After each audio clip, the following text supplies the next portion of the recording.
So we were reading Yogananda, weren't we? A few blank faces. I think I was clear about it, hopefully.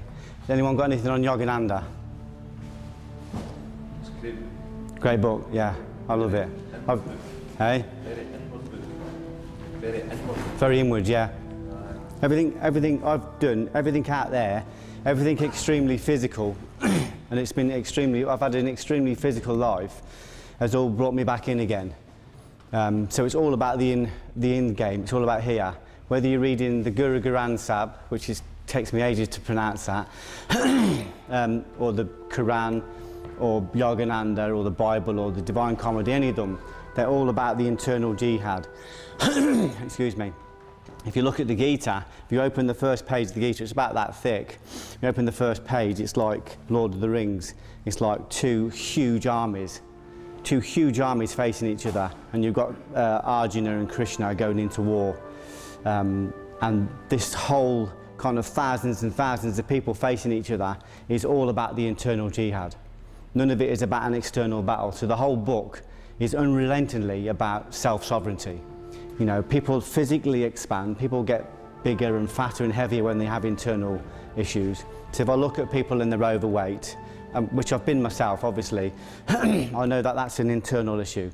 That's something that has to come out. When I cleared one of my big internal blocks, I went from 16 stone to 13 stone. And when I had loads of issues, loads of, not medical stuff, but loads of health problems to do with my lower chakras. Everything from right round by my arse, right round through to my bladder, through to my stomach. That was all to do with the fact that I'd got this lower energy that needed a voice. And I wasn't giving it a voice. I might wank it into a tissue, or I might punch someone's head in a nightclub door, or I might rear up, you know, this pilot light and expand, but I wasn't creating. When I triggered that and found this internal voice that needed to come out, my weight went from 16 to 13 because it suddenly made sense to me. So this is all about creativity. Self-defense starts with defense against the self. We're all here to create, we're all here to do amazing things, not little things, massive things. So that's why I say to people, don't aim small, don't think small, think massive, think huge. You've got to think really big, and in thinking big, you will overcome all these internal demons. Everything, for me to become a writer, I had to go inside and clear loads of shit, because there was loads of little people inside me saying, who the fuck do you think you are? You can't write. Who are you? Who do you think you are? You know, don't get above your station. This is not for the likes of us. So I had to clear all them out. I had to do this internal clear out. The exciting thing is that now I'm reading going through all the Bibles and reading them all, they're all just telling me the same thing. You know, stop fucking about outside, it's inside. Go inside.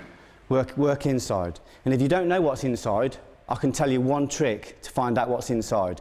Walk towards something that you fear, or walk towards something that you dream.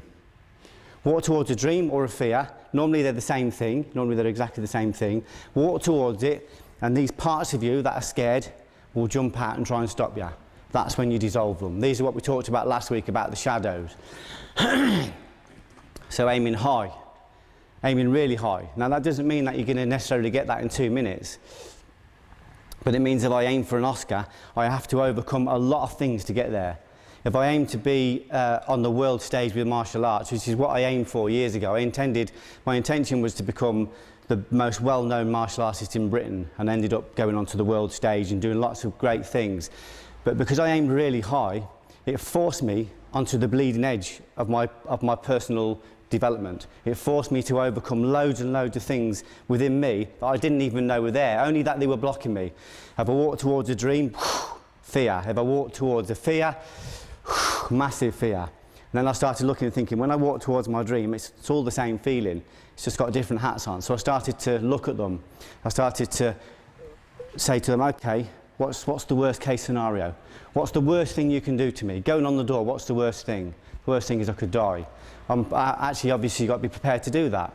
So I go on the door, and I face that down, and suddenly I'm thinking, I'm here, I've done that. But them demons weren't there anymore.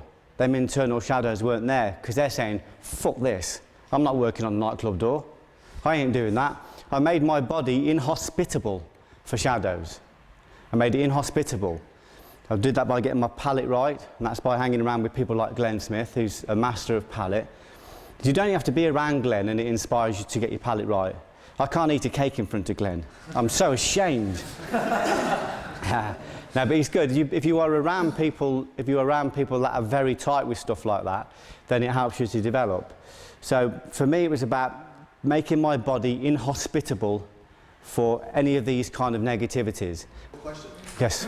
You were talking about doing the most difficult things and aiming for the highest things.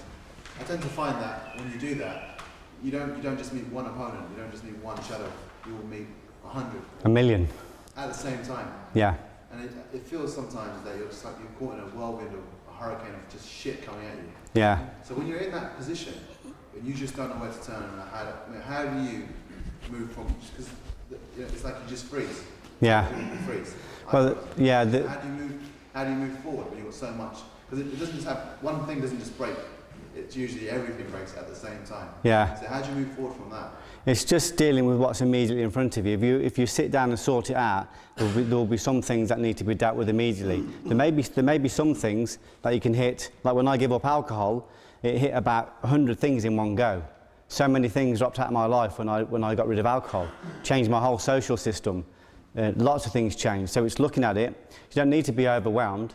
These are just parts of you that are looking for a release, and they're just delighted that you're ready to do it. So it's about being controlled, about being calm, and being in places like this where you can ring up someone and say, "This has happened. What should I do?" And they say, "Oh, well, this is what I did."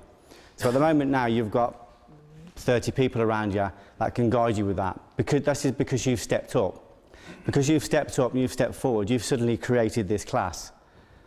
So you've suddenly created 30 helpers who between them probably know tens of thousands of people who will be able to guide. You've got access to this kind of huge library now that you can click into. So for me, generally, I just tend to look at what's immediately in front of me, what needs doing immediately. Like if I've got working on, say, 5 scripts at the moment, that can overwhelm me. I'm probably working on about 30 different projects at the moment with different things. And now that could be overwhelming, but actually there's only one of them that needs doing at this minute, and it's down to me to assess that. So which one needs doing the most, which is the most urgent? And the most urgent isn't normally the easiest, the most urgent is normally the hardest. So, the idea of that they're all in front of you is that's what you've got to work out. The moment you're in that maelstrom, you're in the world of men. You're training, you're in the arena. It's like being in the ring in one of Glenn's gyms. The only way to learn how to overcome someone throwing bombs at you is to be in front of somebody who's throwing bombs at you. And then the trainer will say, try this, try that, try the other. Then you go away and you practice. You're in it. So I recognise that these armies that are out there are what I've created. I've literally projected them. And my whole life now, my whole thing is about bringing balance to my life, keeping happiness in my life. And the hardest thing about that is it often means losing elements of your life that you don't really want to lose, but you need to, for their sake and for your sake. Because, as you start getting this heady ascent, you will lose people. So what I tend to try and do is look for the hills in everything I do. Where are the hills? It comes from Lance Armstrong when he's on the Tour de France. He's looking at the course and thinking, this course is so tight, it's so close. It's a really close course. What is the one element that could take me ahead of everybody else in the game? He realised it was the hills. It's the hills. So what he did was, when everybody's training on the straights, he's training on the hills. And when everyone's racing on the straights, he's racing up and down the hills. And when everybody's done one hill, he's on his second and third hill. And then when everyone's gone home for tea, he's doing another fucking hill. So when it comes to do the Tour de France, it's still painful, but he just completely creams everybody because all he does is hills. So it's looking at your life now and thinking, what is the hill in my life? What is the thing that I'm avoiding? What is the thing I'm not being big enough to do or brave enough to do? Even if you just walk towards it, even if you just kind of just take a step just to see. So if imagine that's your dream here, or that's your fear, or they're both together, just take a step towards it and watch a shadow jump in front of you and say to you, you don't need to do that. What do you want to do that for? Why do you need to get rid of that? Why do you need to face that? Don't rock the boat. Dissolve it. Just keep walking forward. Walk forward so fast, so determined.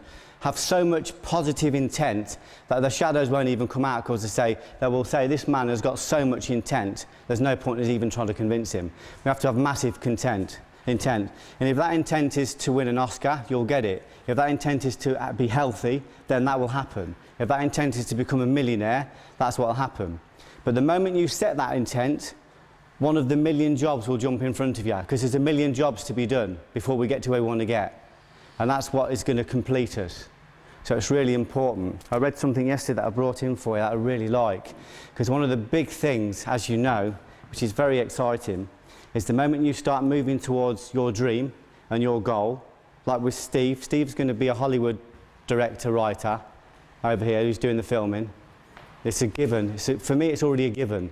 It's just a matter of him ticking off, all these little jobs. But the moment you start moving towards your goal, what's going to happen? People are going to start criticising you. People are going to start pointing at you. And you know why? Because they're not doing it. So I read this the other day, I really liked it. And this was something that John F. Kennedy carried around with him his whole life. This is a man that took on the whole world, actually. And he said, bullfight critics, ranked in rows, crowd the enormous plaza full, but only one is there who knows, and he's the man that fights the bull. So we've all got to go out there. Whatever your bull is, we've got to go out there, got to face it, got to fight it. It's local. It's more local than you think. So whilst criticism still affects me, I know that I'm still learning. So if somebody pulls it out of me, then I'm grateful to them. But I'm not saying it won't hurt, and I'm not saying that sometimes I don't kick off. I do. I'm on the path, but I still fuck up. I still make mistakes. But what I try to do whenever I can is if I make mistakes, to bring myself back into alignment, apologise to people if I've done any damage, and move on. But you need to court criticism, and you need to be so indifferent to it that it doesn't affect you. But the only way to become indifferent to criticism is to place yourself before it. But it's just like going in the boxing ring. The only way to get used to slipping blows and not getting whacked is to be in front of somebody. The only way to be good in the world of men is to be in the world of men. You're not going to learn it in a cave. You're not going to learn it on a retreat.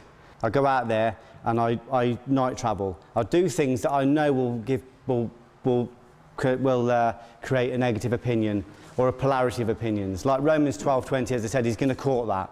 And that's something that will be my jihad, that will be my fight. But the thing is it true? When I got a lot of criticism with the martial arts, it brought me back to the centre, and I thought, is what I'm saying true? Is it sapient? Has it come from experience? And with me, it had. So no matter what anybody said, I just kept thinking, don't care what you say, this is true. We've had some people love Romans, some people don't get it. It's already gone global. We're in 3 international festivals already, but some people just don't get the forgiveness thing. But I don't care, because I know it's beautiful, and I know forgiveness is proper power. I'm proud of everybody here that's done this course, and I'm proud of everyone that's going to matriculate this course, because you've come down and you've done it. And there'll be lots of people on the outside who are saying, I could have done it, I should have done it, it's not right, it's not this, it's not that. There'll be loads of critics, but people either turn up or they don't turn up. They either step up or they don't step up. You are here, and you've been here for 6 months, and every single one of you, I will be proud to give you your certificate, because you've earned it. And obviously it's just the beginning. It's only the beginning. What I want you to do with this is go out and explore. Go out and only explore the things that are really difficult. Obviously, you've got to have a holiday as well. You've got to do some things that are difficult easy, and have a bit of fun as well. But just have a daily income of things that are very difficult to do.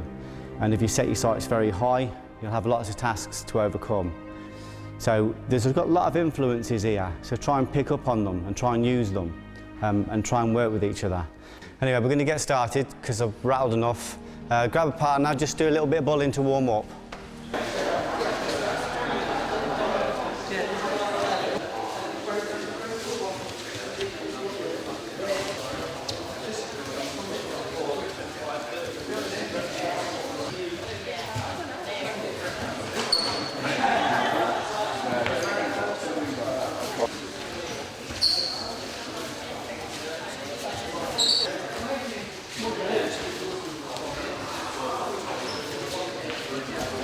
All I'm doing is I'm going away from your strength. As soon as you pull hard, I'm going with you. As soon as you push back, I'm coming with you. So it's not a battle of strength then. You're using my weight? All the time using your strength, then you're tired. If you're getting a good grip, all I'm doing is using it to get my grip. I break that off, and then you're tired. What do I do if you've got a grip there then? I can't If get you in. can, as soon as it touches, I tend to stretch away or pull underneath. Oh, okay. Just put your arm over there and stretch away. But a good player will just keep moving back and forward with you all the time. Yeah, you can do that as well, yeah. But the main thing is, as soon as it touches, break it. Okay, come round. If anybody's watching this tape out there in the future, this isn't a change of t-shirt, this is shit continuity. This is the guy filming it.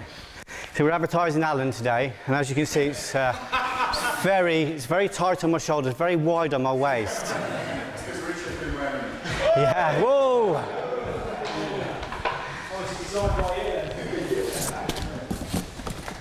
So we've got this coming out soon. This is Alan Peasland's first book. Looks fantastic, doesn't it? So look out for it. Pictures in, Geoff. There's a few dots that haven't been joined, but look out for this because it's brilliant. This is taking the fence up to the next level.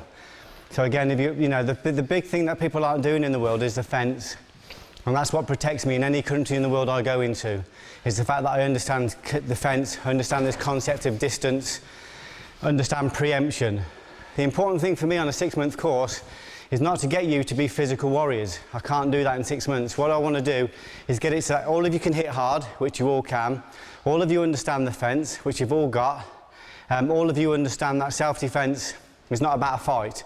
Self-defense is about avoidance, escape, verbal dissuasion, loopholing, posturing. It's all in this, so look out for this. So we're gonna have a look at the fence. What we said before, I know I'm repeating it, but it's important. You've got the Dead or Alive book. If you're teaching self-defense, that should be your Bible. If you want to be better as a physical combatant, I mean, most of you are already instructors anyway, I know that, but if you want to be a better physical combatant, then you need to start looking heavily into the systems. Like Craig is going to do a first Dan with me, but to do it he needs to get a Dan grade in judo. That's his next step. This is his second course. So anybody that wants to continue training with me on stuff, all I'm going to do is, because there's not a level 2 on this, but there's a chance to, obviously, to elevate what you're doing and go up the grades. But it won't be about coming on and doing a second course or a third course to get another grade. It'll be about coming on and being brave enough to take on what I ask you to do. I'll just say, an acquaintance of mine from the town where I come from, he was in an incident, I think it was 2 weeks ago on the M1. I don't know whether any of you guys read it in the paper. And it was a road grade incident, they were cutting each other up. Pulled over onto the hard shoulder. Yeah, I heard it, yeah. He's got out, he's hit the guy and he's killed him. Obviously he's gone down, he's hit his head on the floor. And he wasn't a fighter, he's not a fighter at all. He has got no physical, obviously just as you say, the red mist came down, he's hit the guy, and now he's in, they won't give him bail, he's in prison. Yeah, his life's, You know, his life, yeah. My question is, when you know, and you teach these guys to hit very hard, and we all can hit very hard, when you know you can hit as hard as you can, and you're not on the doors anymore, and you're not in that world, would you know you can hit that hard, if you're still being pushed, where's your line? Where's the line that you say, I'm going to do this? It's just, you don't want to now. It's just a gut feeling that I know I can't talk it down. But you know you've got the ability with your hands to kill a guy. Yeah, but when you've got the ability to do that, that's the key. That's why it's important for me to get you into the core systems. When you know you've got the ability, you won't need to do it. You know, you won't want to do it because you'll start finding humanity in people, and then you'll get so physically good. Like the guys that work with me when we used to have the solid class, you know, like Alan and Matt and all that. You know, they don't ever get into physical situations because they are so confident. And it's not like they don't trip up and make mistakes, we all do. But you get so good at it that you can almost tie it up in a bow and put it to one side and stop thinking about it. I like what you said about seeing it as someone's son, someone's dad. Absolutely, yeah. Someone's brother, but the point is when you're at that, when it's in front of you and you've got those feelings, it's very hard to step out from yourself and see it as that, isn't it? That's where the self-control comes in. The self-control is about is first of all not being there, taking your physical game. You've got to take your physical game to the very peak, where you can kill people, where you have the control. And the quickest way to do that is through judo, boxing, Thai. You know, where you're going into very physical systems, and you've had people choke you out, you have people knock you out, and you do the same to them. And then if you are in a physical situation and your gut tells you that you have no choice, then you do what you do with impunity. And then if you're in a prison cell, it wouldn't matter if you got locked up, because you're somebody's son, you're somebody's father, you know, you're somebody's friend, somebody's brother, so you have that right as well. So if it comes that, then you do it. But that's the key with like when the Japanese used preemption at Pearl Harbor. God wasn't with them because, you know, because of the nature of the war, because of Hitler, because of all that darkness. Although they were preemptive, they still lost out in the end because the opposite side had good on their side, as much as you can in the war. So it's when what I talk about a physical confrontation is take God into the fight with you. Make sure you're justified. You're not justified if you've got to go over and walk over and whack somebody because they've called you a name or called you Mrs. a slag, you know, or cut you up and you got out of the car and you're road raging. That is just puppets. That's massive lack of self-control. And that temptation is there all the time, especially if you're tired. So the key is you've got to get yourself this self-sovereignty to a level where that doesn't happen. And it's difficult. You know, I've had situations myself when I've been stretched when I could feel myself and I pull back. I've sometimes pulled back when I'm halfway into something, because I don't want to hurt anybody, and you know, because I can recognise it straight away. So I'd say take your physical game as high as you can. When you've got that confidence, you won't need to think about it, and when you don't think about it, you won't attract it into your life. So we're going to have a little move around with the fence again, and just looking at targets, again being preemptive,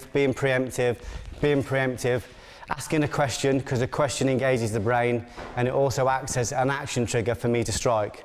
Because there's a massive indecision between being inactive and striking. There's a lot of indecision there. So the way to trigger that, the Pavlovian reflex, is to have a question that triggers your action. So you say, what are you trying to say? Boom, and then bounce off it, okay? So that's really important again, because it will give you the first shot. And if it's a life and death situation, it may be the only one you get. And especially if you're facing more than one person, you need to be preemptive, you need to be ferocious, you know, you need to be very brutal and very quick, and you need to hit everything that moves, because if you don't, you're in massive trouble.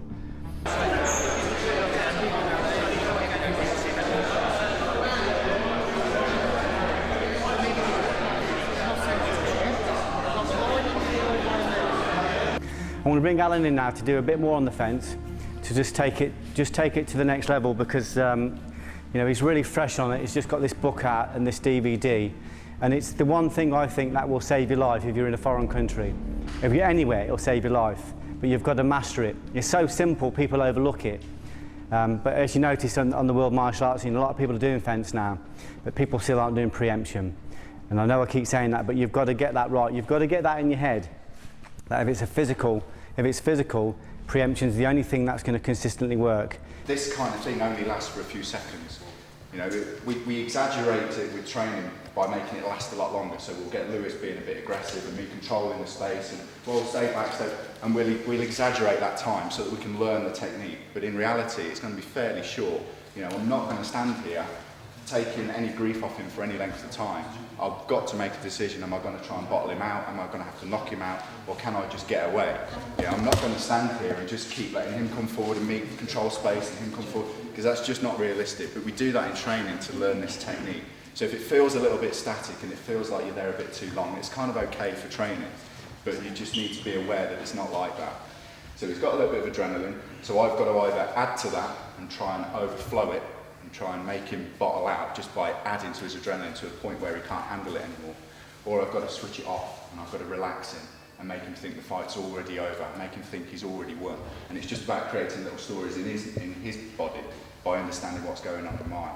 So if I'm feeling nervous, if I can relax, if I can get rid of that fear, I start to relax. Anytime you're a bit nervous, a presentation at work, or you've got to do a speech at a wedding, or anytime you're nervous, you get the adrenaline build up. Once it's over, you get a big wow, you get just a dump of adrenaline, the endorphin kicks in, big happy pill, and you're all cheery and everything's gone. I want him to feel that before I hit him. That's what we're trying to do when I switch him off. So we've got two options: either we go aggressive and we add to his adrenaline, and we keep adding and keep adding and keep adding until he bottles it, until he backs down, and then he thinks I'm going to kill him. Then he really wants to just get away. Or I switch him off so that he relaxes, and then I get a shot in. So we can try both. We're going to practice both, okay? So just play it how you want. But be careful, when he's going aggressive, don't be here too long, because that's not reality, it's not going to be that. All I'm doing here is, this is passive, this is chatting, this is monitoring space. Okay, once he starts to get a little bit kind of wound up, then it's, well, hang on a minute, I don't want any trouble, this, just stay where you are, stay back. This is the controlling fence, this is now starting to, keep my distance, I'm pushing him away. Okay, if I want to go aggressive now, then I do the ballooning. So then I go, fucking stay there, you fucking stay there. What I did, by pushing him back, if he's particularly big, and I push him back and he doesn't go anywhere, I still need to step back. I need to create that space, all right? So we'll go big, really big, but I'll step back when I do it, all right? So if you watch the distancing, as I push him back, I let it step me back. I'm trying to create a big gap. If I've made the decision to hit him, it's because we've got no choice. If he's just reeling, I have to assume the danger isn't over yet. Now, if he's reeling enough that I can run in a self-defense situation, then great, because I'll hit him, I'll knock him back a little bit, and I'll run. All right? If I was going to give you self-defense training, that's exactly what I tell you to do. If you don't have to hit him in the first place and you can run, great. But if he's going to run and catch you, then the threat's not gone. But if I can shake him enough to get a space, then I should run. As soon as that threat is not there, or as soon as I've opened up an opportunity to use any other means of escape or any other means of getting out of this, then great. It might be, which is why, it's why we do this exposure. Sure, that's assault. I'm attacking him, I'm hitting him when I do a shot, but I'm doing that, so it gives me more opportunity now. I'm not having to knock him out now, because I've created an ability to implement a different answer. I've created this ability to use fear as my means of bottling out and escape. Should we just take that to the pads then, Aaron? Yes. Do some physical before we have a cup of tea? Yeah, if you grab the pads, all we're going to do is just try go into passive, go into submissive, and try your one-punch knockouts from there. Any attack you want, we'll have a swing. That breathing. That's it, much more. That's good. Good, and really relaxed.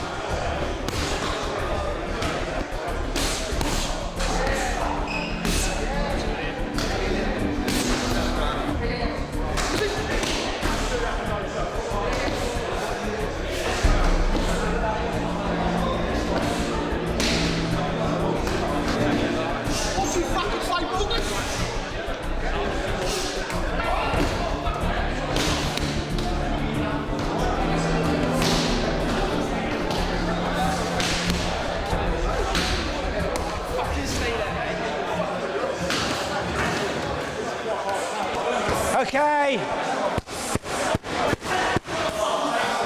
Come round. Okay. Come round. Jen. Okay, Johnny just first. Everything is in the expression. Everything is in everything. You've got to put everything into every single shot. You're not building up over 10 shots. You want everything into every shot. We don't want 50%. You have an energy here. We talked about earlier on this energy that we have that we need to create with. Well, at the moment we're creating a punch. So let's not create half a punch. Most of us have this energy, don't we? And it spills out when we don't want it to spill out. We rear up at people, we get angry, it's like this pilot light that comes out. And then when we want to direct it into something, we can't direct it. So it's about learning to locate that energy and create with it. At the moment we're going to create a punch. Later you might want to create a film or a sculpture, or you might want to create a good day out. It's about taking the energy and doing something positive with it. And that means I should see it in your expression.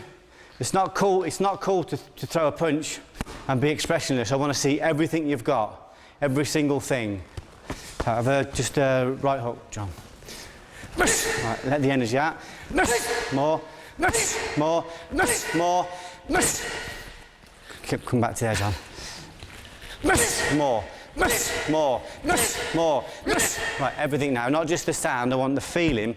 The feeling is when I punch is I try to snap his hand off. I'm going to try and snap his hand off. When me and Alan were working together, we used to be kicking and punching so hard we'd be breaking people's wrists because he just couldn't take the power that you're bringing through. But you find yourself getting tired really quick because you're putting everything into a punch. And if you can put it into a punch, you can put it into a painting. You can put it into a fucking cake. You can put it into whatever you want. It's about taking that feeling and creating. It's your feeling, it's your energy. And if you've got loads of it, congratulations. If you've got loads of angst and loads of shit in your life, create something with it. So let's have more now, John. More, more, bigger, bigger, bigger, bigger, bigger, more, better. That's brilliant. Thank you, Johnny. Jen. So it's not cool to be cool. In this game, it's cool to be animalistic. Let every single thing through. The time to be cool is afterwards in the bar, when you're attracting the chicks. It's the t-shirt, yeah. Are you Alan Peasland? Are you a transvestite? No, it's just, there's a time to be cool, and this isn't it. This is about expressing everything we have. Jen? Big, bigger, bigger sound, bigger sound, bigger, bigger, more, sound, bigger, bigger. That's brilliant, well done.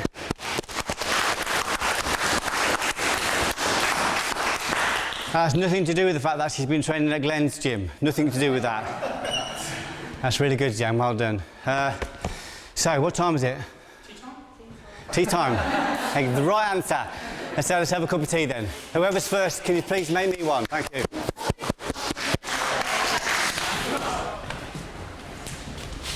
Just come round a bit. That was good. So there is nothing you can't achieve. Nothing. It's not whether you can achieve it or not. It's whether you want to achieve it or not. It's how much you want it. All those things out there, it's not random. You know, it's not a lottery, it's a choice. You can have what you want, you can do what you want, but you have to set your intent firm. And you have to be prepared to overcome all these shadows. There is no limitation. And the problem is in society is that for every one person you meet who tells you you can do everything, there's another 10 or another 20 that will tell you that you can't, because they haven't. But I know you can, because I have. And nearly all of my friends are people that are doing amazing things with their life. And they have their struggles, but they have their struggles because they're doing amazing things.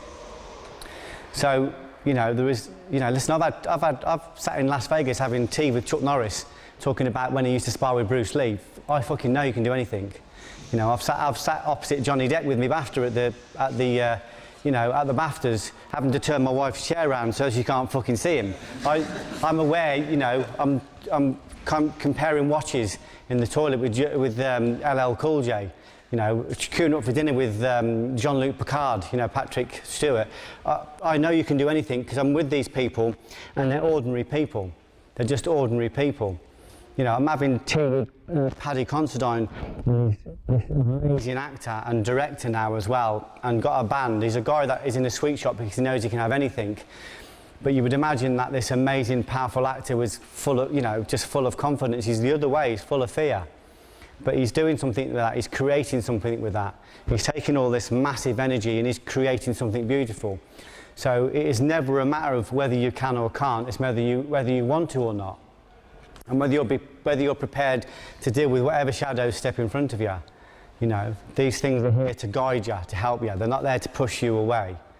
You know, we have Dewey with us here who was in a factory now as a scientist. We've got Glenn who was on the building site doing scaffolding, who now runs a fantastic gym and he's an international boxing coach. You know, we've got me that was sweeping floors and working doors and, you know, I've been a writer for the last 15 years, but winning global awards. Not because I'm lucky, but because I want to do it, because I intend to do it. But, you know, God will place things in front of you that you need to overcome first. So what you've got to do is go out there and you've got to be determined. If it hasn't happened, it's because you're not ready. If it hasn't happened, it's because you haven't done the work yet. You know, so you've just got to keep doing it. It's like Glenn was saying earlier on, if someone's giving you information and you say, oh yeah, I knew that, but you haven't still done anything with it, why would you expect anything to change? Having information is nothing. Information is just a wank fest. It's just throwing quotes at a wall. Information is impotent unless you act with it, unless you do something with it. So the key is to be brave and do something with the information. Every single thing in the world, if you imagine that's your line of fear, everything you want to achieve, everything that exists that you want is just beyond that line of fear. So why the fuck are we going this way? Why aren't we just moving towards that line of fear, stepping into it? I like to step into that fear and marinate in it and just, you know, sit inside it. Have you seen the Batman film, the last Batman film, when he has this huge fear of bats and eventually he's able to stand in the middle of these bats? It's a great metaphor for, you know, you become world class by going inside and getting self-sovereignty. That is all that it's about. Nothing else. Everything is about being self-sovereignty. And self-sovereignty is about being consistently happy. So to be consistently happy, we need to continually move towards the things that we're uncomfortable with. And don't fall into the trap of thinking, my life is difficult, so it's difficult. Think to yourself, my life is difficult, so it's wonderful. What I do with my world is I expand it. I keep expanding it and I keep expanding it. And it's fearful, no different to my brothers, except for my fear is anabolic. My fear is growing me. My brother's fear was shrinking him. So what we've got to do is choose, do we want to shrink or do we want to expand? And I know you're here because you want to expand. And within this 6 months you have expanded. And over the next year, you will find lots of the things we've done. Maybe over the next 5 years, lots of things will drop into place. It will create movement in your body and things will shift. It will just keep expanding, because once that seed's in you, it will continue to expand. And try to be around as many people as you can who feel exactly the same as you, so that you recognise you're not on your own. You know, if 10 people in your company are telling you that you're doing the wrong thing, you'll stop doing it. And if 10 people in your company are saying you're doing the right thing and this is how it's supposed to feel, you'll continue to do it. Well, that's your choice again. We choose who we sit with, don't we? We choose what we read, we choose what we listen to on the television, we choose what we eat. But I must come back to the centre. We've got to stop, all of us, if you've got darkness, I love darkness because you open the pages and it goes, crack, what the fuck are you doing? You're fucking 4 stone overweight. You close it again, what was that all about? It actually slaps me in the face. It's like, you know, and you open it and it says, who are you fucking kidding? You know, you think you're a spiritual behemoth, you still can't fucking resist a 5-minute preview on the Fantasy Channel, you know, you still cannot get the basics. We must get the basics. We've got to get the basics. We've got to get the basics. First of all, we control ourselves and then it resonates out. And you'll know when you're doing it because everything in your life will become beautiful. But you've got to get the basics. You've got to get the food right. You've got to get what you read, what you watch, who you talk to right. Don't sit with gangsters and expect to be spiritual. You know, don't do difficult and wrong things and expect, you know, and expect good things to come. You know, don't deny somebody forgiveness and then wonder why other people don't forgive you. I know I'm talking, I'm going on, so this is the end of the course. I just want to make sure that everybody is aware that this is all about self-sovereignty. Self-defense starts with defense against the self or the selves, and all these elements in us that we need to dissolve. So we've got to keep working on that all the time. So should we grab some pads, and I want to just work on piece on the wall, get a piece by the wall, very close raise punching, just to finish on that. Thank you.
So we're going to go, just come away from the wall, and we're going to do just a big single shot.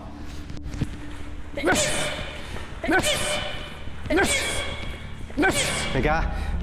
More.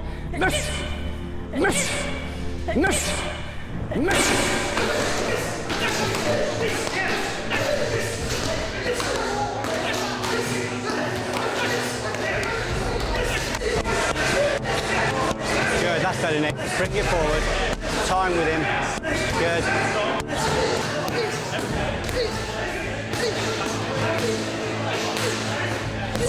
More now. More. More. More, more.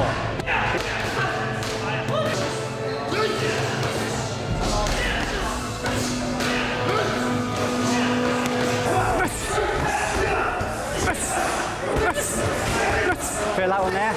Feel the weight, that's what I want all the time, that's brilliant. Thanks, Jem. Bring it through, pick the picture, more. And bring that feeling through here.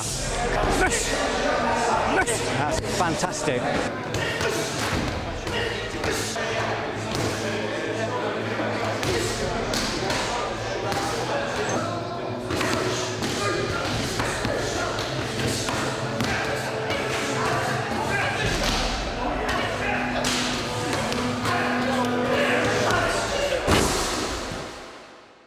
Oh, fucking hell, 6 months has gone.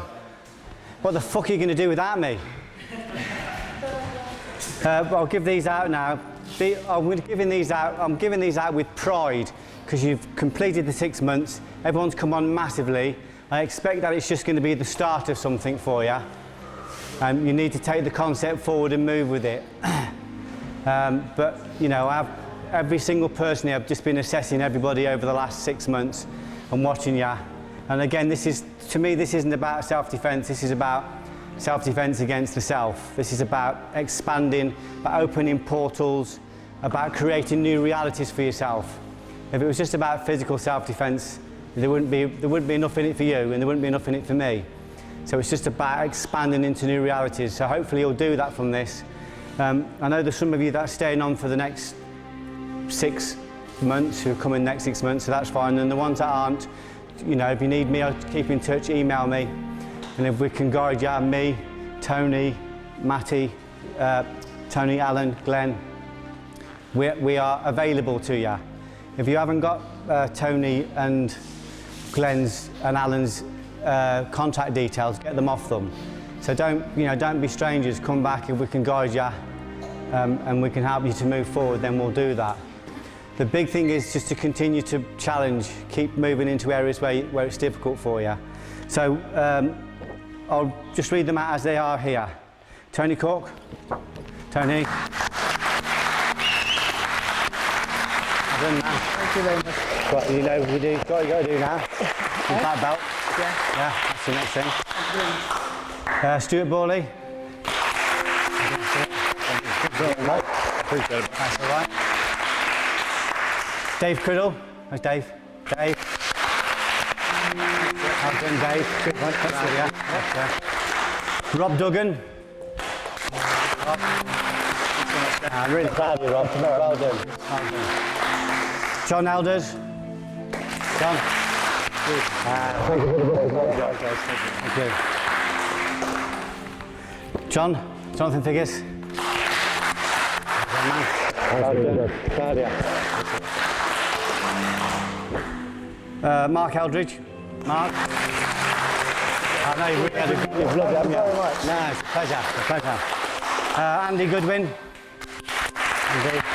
Well done with that punch, Andy. Great. Cheers, Nathan. Well done, Nathan. Thank you.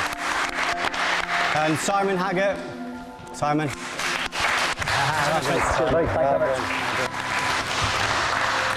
Stephen Lafferty. Good man. Vinny. Where's Vinny? Here he is. Good man. Good man. Paul Newman. Good man. Craig Penman. That's it, eh? Thanks, Sullivan. All right. Dewey.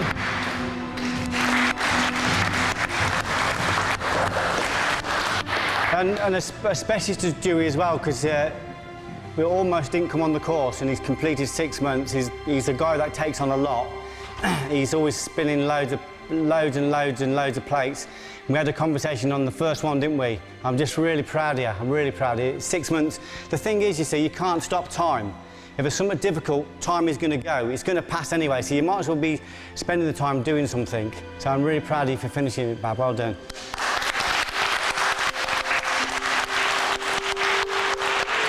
I've got to do this one quickly before something fucking terrible happens to him. Dave Stansford.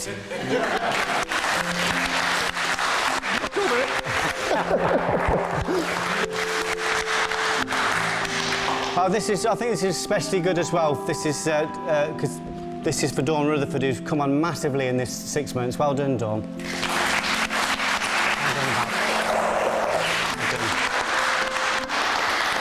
done. Tom Moore.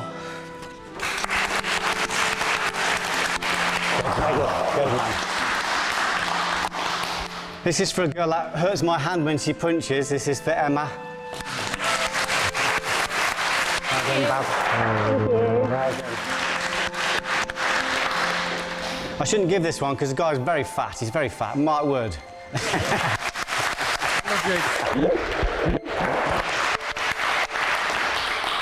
Now, Matthew's too young to be an instructor, so this is a certificate saying that he's completed a 6-month course with Geoff Thompson in Masterclass training. So well done, Matthew. All right.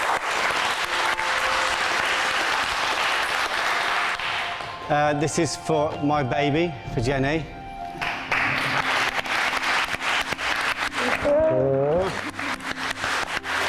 And for my other baby, Lewis.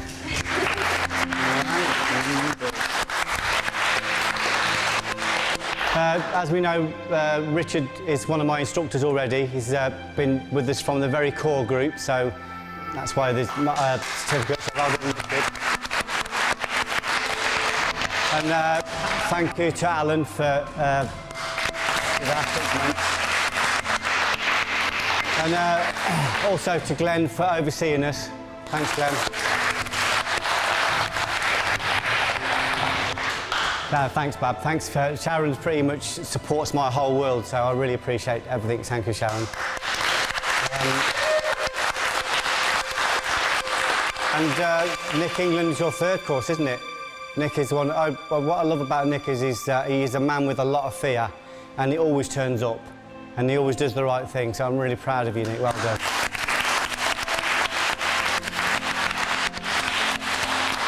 And of course to me, because I'm fucking wonderful. Thank you. Thank you.